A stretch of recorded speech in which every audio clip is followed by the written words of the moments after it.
Hello students, अपना lesson चल रहा था उपसंयोजक यौगिक कोऑर्डिनेशन कंपाउंड। ठीक है, आईयूपीएसी नोमेनक्लेचर का टॉपिक मैंने आपको करा दिया। आईयूपीएसी नोमेनक्लेचर में मैंने ये बताया था फॉर्मूले से नाम कैसे लिखते हैं, नाम से फॉर्मूला कैसे लिखते हैं। ठीक है, आईयूपीएसी नोमेनक्लेचर में सिर्फ यही होता है कि आपको उसकी प्रैक्टिस बहुत करनी है। प्रैक्टिस कैसे करोगे, तो मैंने आपको कितनी बार बोल दिया कि नोट्स से कर लो, किसी बुक से उठा के कर लो, कोई दिक्कत नहीं है। ठीक है, बस ये हाई लेवल की बुक उठाओगे तो आपके सामने बहुत सारे लिगेंड आएंगे और अपने सिलेबस में ज़्यादा से ज़्यादा 15-20 तरीके के लिगेंड पढ़ लो तो अपने क्वेश्चन होते हैं। ठीक है, अगर आप उससे ज़्यादा लिगेंड करना चाहते हो तो जितनी मर्जी हाई लेवल की बुक उठाओ, क्योंकि लिगेंड के टाइप कम नहीं है, लिगेंड बहुत है। ठीक है, 7-8 पेजों में सिर्फ लिगेंड ही लिगेंड आएंगे, ये ध्यान रखना। ठीक है, चलो आज अपने नया टॉपिक शुरू कर रहे हैं, समावयवता आइसोमेराइजेशन। 11th के अंदर पूरा टॉपिक ये था, बट कोऑर्डिनेशन कंपाउंड में थोड़ा सा अलग है और 11th में थोड़ा सा अलग है। आइसोमेराइजेशन समावयवता किसे कहते हैं? वो कंपाउंड जिसके अणु सूत्र समान हो और संरचना सूत्र भिन्न भिन्न हो, मतलब वे यौगिक जिनके सेम मोलिकुलर फॉर्मूला हो बट डिफरेंट स्ट्रक्चर फॉर्मूला हो। एग्जांपल वैसे बताऊं मैं आपको नॉर्मल, तो ग्लूकोज और फ्रक्टोज बायो वाले जानते होंगे। ग्लूकोज और फ्रक्टोज का फॉर्मूला सेम होता है C6H12O6। अब आप क्या ग्लूकोज का सूत्र भी लिख देते हो C6H12O6 और फ्रक्टोज का भी लिख दोगे C6H12O6। ठीक है, हालांकि इसकी स्ट्रक्चर में आपको बायोकेमिस्ट्री और अपना बायो का एक रिलेटेड लेसन है केमिस्ट्री में, जैव अणु नाम से, बायोमोलिक्यूल नाम से, उसमें स्ट्रक्चर कराऊंगा। बट मैं सिर्फ ये बता रहा हूँ कि समावयवता आइसोमेराइजेशन क्या होता है। तो देखो, ग्लूकोज फ्रक्टोज का फॉर्मूला क्या था? सेम था, C6H12O6 था, बट उन दोनों की स्ट्रक्चर क्या होगी? डिफरेंट होगी।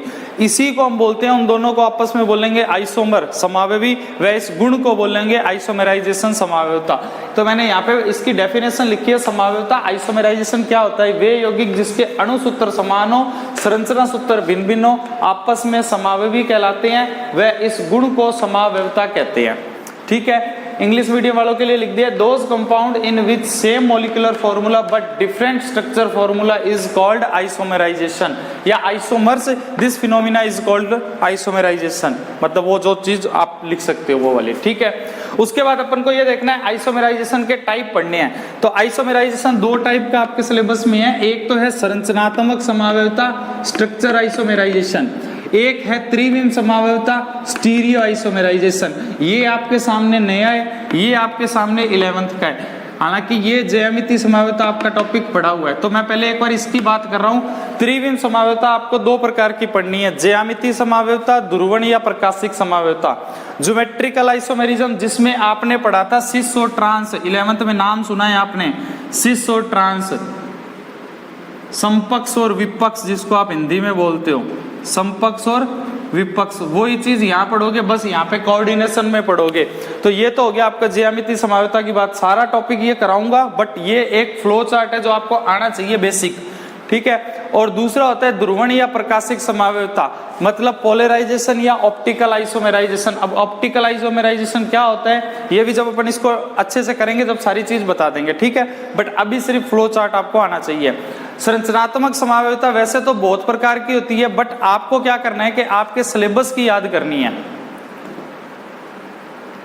आपको क्या करना है, सिर्फ आपके सिलेबस की करनी है। वैसे तो 7-8 टाइप की होती हैं। ठीक है, अपने 4 ही टाइप की मैंने संरचनात्मक स्ट्रक्चर आइसोमेराइजेशन में। एक तो होता है आयनन समावयवता, आयोनाइजेशन आइसोमेराइजेशन।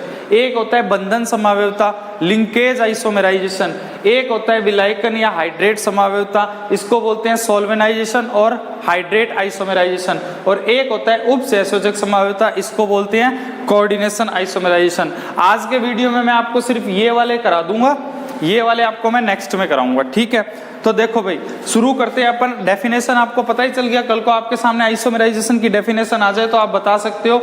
आइसोमेराइजेशन की डेफिनेशन आपके 3 लेसन में आ सकती है। एक इसमें ये डेफिनेशन होगी, एक जैव अणु बायोमोलिक्यूल में ये डेफिनेशन लिखोगे। एक अपने आरबीएससी बोर्ड वालों के एक लेसन लगा रखा है नया, लास्ट लेसन है त्रिविम समावयवता, स्टीरियो आइसोमेराइजेशन।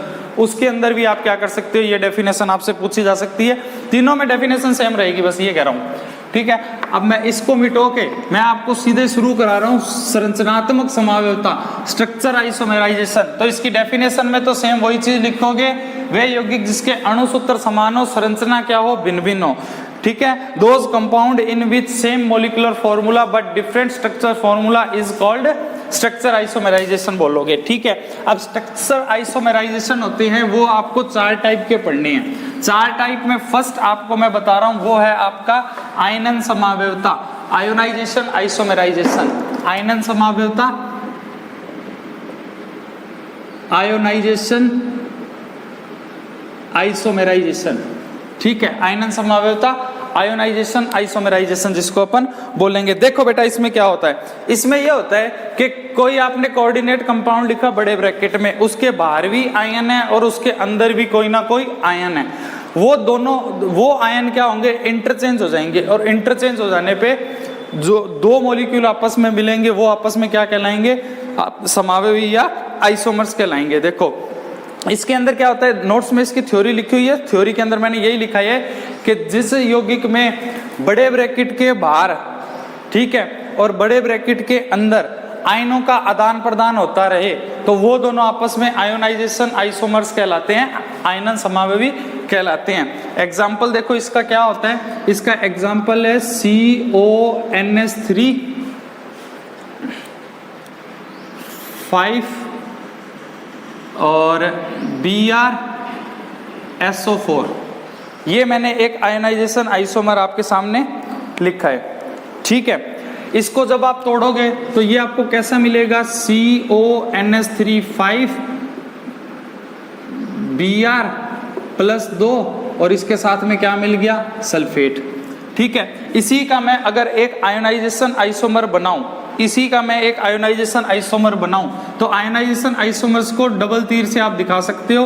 तो ये हो जाएगा CONS3 5 सल्फेट अंदर आ जाएगा, Br बाहर चला गया। तो आयोनाइजेशन आइसोमर में होता क्या है कि कोई भी 2 आयन आपस में स्थान बदल लेते हैं, Br और सल्फेट ने स्थान बदला, सल्फेट अंदर आ गया, Br बाहर चला गया। इसको जब आप तोड़ोगे तो ये आपको कैसे मिलेगा, CONS3 5 SO4 प्लस Br-। तो देखो इसके अंदर देखो एक CO है, 5 NH3 है, एक Br है, एक सल्फेट है। इसमें देखो एक CO है, 5 NH3 है, एक Br है, एक सल्फेट है। इसमें एक CO है, 5 NH3 है, एक सल्फेट है, एक Br है। सेम इसमें भी एक CO है, 5 NH3 है, एक सल्फेट है, एक Br है। मतलब ये जितने मॉलिक्यूल, जितने तत्व, जितने एलिमेंट इसके अंदर हैं वो सभी में क्या रहेंगे, सेम रहेंगे। इसी को बोलते हैं same molecular formula. But in सब की स्ट्रक्चर क्या होगी, डिफरेंट होगी, या इसकी कोई प्रॉपर्टी क्या होगी, डिफरेंट होगी। तो इसमें और इसमें अंतर क्या है कि इनमें आयन का अंतर है। तो आप ये बोल सकते हो ये दोनों आपस में आयोनाइजेशन आइसोमर्स है। ठीक है, आप ये भी बोल सकते हो ये आपस में आयोनाइजेशन आइसोमर है, क्योंकि इसमें क्या हुआ, Br को बाहर निकाला, सल्फेट को अंदर करा, Br को बाहर निकाला, सल्फेट को अंदर करा। इसी को तोड़ के अपन ने यहाँ दिखाया हुआ है। ठीक है, अब बात ये आ रही है कि अगर आप इसके अंदर, अगर इसमें आपने BaCl2 मिलाया तो BaSO4 का श्वेत अवशेप बनेगा, सफेद अवशेप। सफेद अवशेप का मतलब व्हाइट पीपीटी बनेगा। व्हाइट पीपीटी का मतलब होता है टेस्ट ट्यूब के अंदर आपने ये कंपाउंड ले लिया तो बड़े ब्रैकेट के बाहर सल्फेट है, तो सल्फेट क्या करेगा, इस बेरिलियम से रिएक्शन करेगा। बेरिलियम से रिएक्शन करेगा तो BaSO4 टेस्ट ट्यूब के नीचे सफेद सफेद सा इकट्ठा हो जाएगा। ठीक है, ऐसे ही क्या होता है इसके अंदर अगर अपन बात करें, ठीक है, इसके अंदर आप जैसे डालोगे, ठीक है, Ag सिल्वर नाइट्रेट डाल दो, चलो ठीक है, सिल्वर नाइट्रेट डालोगे तो AgBr बनेगा। ये येलो कलर का होगा, येलो कलर का पीपीटी होगा, भारी होने के कारण ये क्या हो जाएगा, नीचे बैठ जाएगा। ठीक है, ये येलो कलर का पीपीटी होगा, भारी होने के कारण नीचे बैठ जाएगा। तो दोनों में कलर से डिफरेंस भी कर सकते हो। ठीक है, तो मैंने सिर्फ यही बताया कि आयनन समावयवता क्या होता है। आरबीसी में क्वेश्चन आया है व्हाट इज आयोनाइजेशन आइसोमर, आपको इतना ही बताना है कि किसी कोऑर्डिनेशन कंपाउंड में ब्रैकेट के बाहर और अंदर आयनों का क्या हो, आदान प्रदान हो जाए, तो ऐसे 2 यौगिक आपस में समावयवी कहलाते हैं, 2 यौगिक आपस में समावयवी कहलाते हैं, आयोनाइजेशन आइसोमर कहलाते हैं। इस ठीक है, इस गुण को आयोनाइजेशन आइसोमेराइजेशन बोलते हैं। आपको सिर्फ ये तोड़ के बताना है। ठीक है, ये आपका हो गया आयनन समावयवता, आयोनाइजेशन आइसोमर। सेकंड मैं आपको बता रहा हूं बंधन समावयवता, लिंकेज आइसोमर्स। बंधन समावयवता, लिंकेज आइसोमर्स। ठीक है, तो देखो सेकंड बंधन समावयवता, लिंकेज आइसोमर्स। ठीक है, सबसे मेन चीज इसके अंदर ये है कि जिन यौगिक में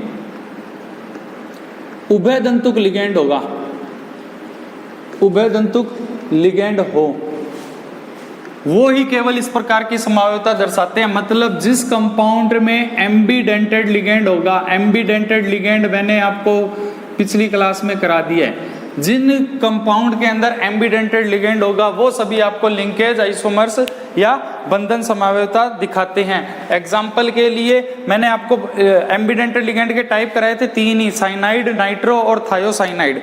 ठीक है, अब बात ये आ रही है कि कोऑर्डिनेशन कंपाउंड में हम इसका यूज कैसे करते हैं। तो देखो मैं एक एग्जाम्पल आपके आगे ले लेता हूं जो आपको इजी भी लगे। चलो ये ले लेते हैं CrH2O5 CN, ठीक है, Cl2। अगर मैं इसका लिंकेज आइसोमर बनाऊं तो देखो ये एम्बीडेंटेड लिगेंड है साइनाइड। मैंने कहा था कार्बन को आपने आगे लिख दिया तो इसका मतलब मेटल से कौन बॉन्डिंग कर रहा है, कार्बन। अगर मैं इसी को ऐसे लिख दूं CrH2O5 NC Cl2, ठीक है, तो नाइट्रोजन बॉन्डिंग कर रहा है। ठीक है, अब इसका आप नाम लिखोगे तो कैसे लिखोगे, पेंटा एक्वा साइनो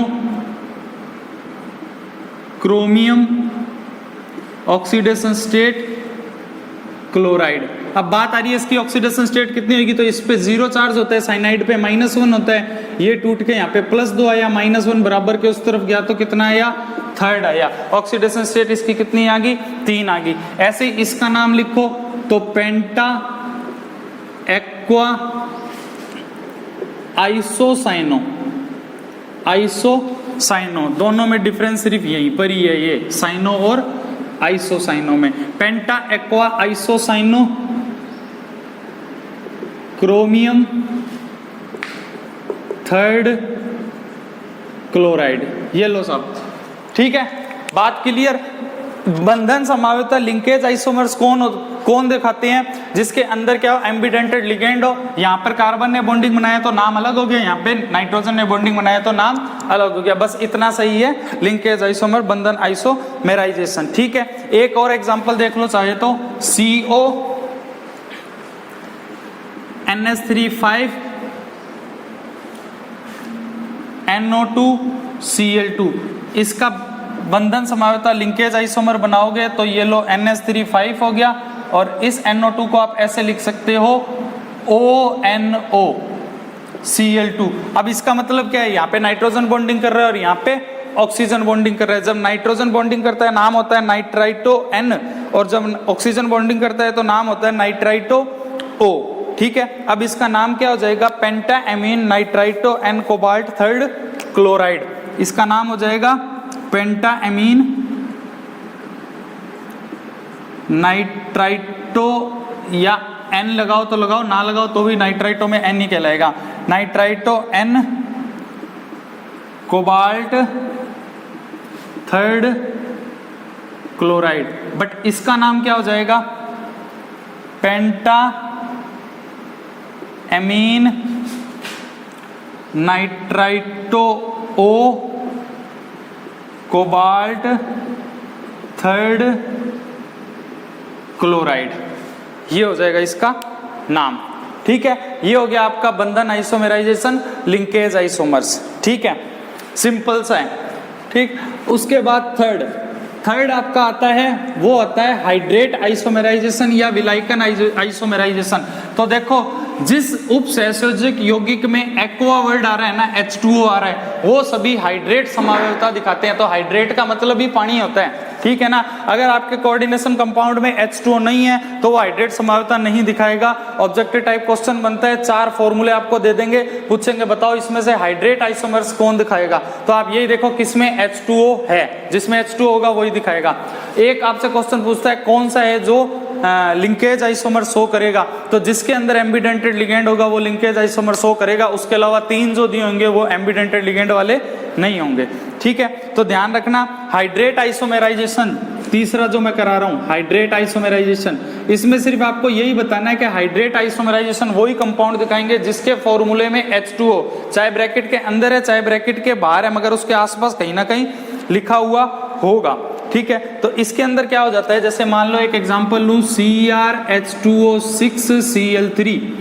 अगर आपको इसका क्या करना है, हाइड्रेट आइसोमर्स बनाना है। हाइड्रेट आइसोमर्स कैसे बनता है, ये H2O इस ब्रैकेट के बाहर चला जाएगा, तो CrH2O5, एक Cl अंदर आ गया, एक Cl2 बाहर चला गया और H2O है, मतलब एक Cl आगे इसकी जगह और यहाँ से 5 हो गई है, एक H2O बाहर चला गया। अगर आप इसको और आगे करना चाहो तो इन दोनों में आइसोमर भी बता सकते हो, CrH2O4 लिख सकते हो, यहाँ Cl2 लिख दो, यहाँ Cl लिख दो, यहाँ 2H2O कर दो। ठीक है, मतलब जल के अणु का ही सिर्फ ब्रैकेट के बाहर और अंदर आदान प्रदान हो रहा है, इसी को बोलते हैं हाइड्रेट समवायता। एक बार इसे और लिख सकते हैं, CrH2O3 लिख सकते हो, Cl3 कर सकते हो और 3H2O लिख सकते हो। ठीक है, तो ये सभी आपस में क्या कहलाएंगे, हाइड्रेट आइसोमर। बस याद इतना ही रखना है, ब्रैकेट के अंदर और बाहर H2O होगा होगा और होगा, सभी एग्जाम्पल में होगा, ये ध्यान रखना। ठीक है, और लास्ट आपको करा रहा हूं उपसहसंयोजक समावयवता या कोऑर्डिनेट आइसोमर्स। देखो इसके अंदर क्या होता है, कोऑर्डिनेट आइसोमर्स में, कोऑर्डिनेट आइसोमर्स में क्या होता है, कोऑर्डिनेट आइसोमर्स के अंदर है ना, एक तो आपको 2 ब्रैकेट मिलेंगे। पहली बात, पहले वाला ब्रैकेट नेगेटिव होगा, दूसरा वाला ब्रैकेट पॉजिटिव ही होगा। ठीक है, अब इसमें क्या होता है कि दोनों ब्रैकेट, दोनों कोऑर्डिनेट कंपाउंड के बीच में लिगेंड का आदान प्रदान हो जाएगा और कुछ नहीं होगा। आप चाहे उसे लिगेंड का आदान प्रदान बोल दो, चाहे मेटल का आदान प्रदान बोल दो, वो आपकी मर्जी है। ठीक है, तो देखो इसका एग्जांपल से आपको ये सारी चीज समझ आ जाएगी। मान लो मैंने लिख दिया CONS3 और यहाँ पे पीछे की तरफ मैंने लिख दिया CrCN6। तो इसके अंदर आप क्या देखोगे, ठीक है, कि इसमें अमोनिया लिगेंड CO+3 आयन से जुड़ा हुआ है।